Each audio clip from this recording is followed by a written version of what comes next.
In today's video, I'm going to teach you how to download Chinese in Google Translate.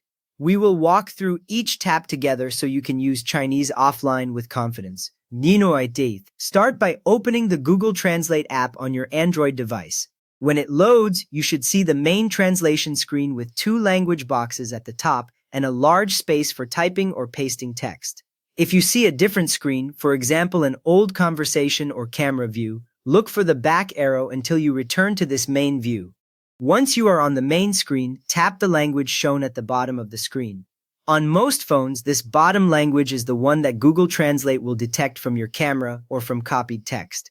When you tap it, a language list will slide up, showing many languages in alphabetical order with a search bar at the top. Ninoy Tutor. From there, scroll through the list until you find Chinese Simplified or Chinese Traditional. Take your time here, since both versions appear under the letter C.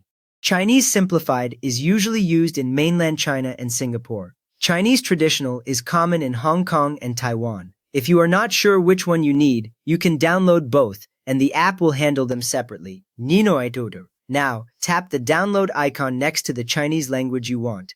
The icon looks like a small arrow pointing downward. As soon as you tap it, the icon will often change to show that the download is preparing.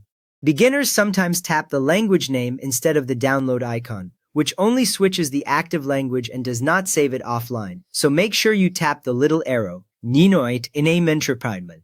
After that, a confirmation window appears asking you to tap download.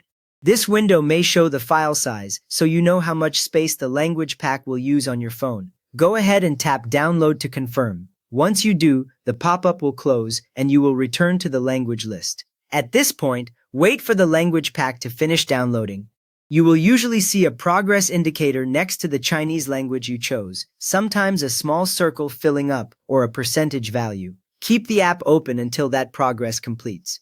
When it is done, the download icon is replaced by a check mark, which is your visual cue that Chinese is now stored on your device. Ninoy Deith. With that ready, you can now use Chinese translations without an internet connection.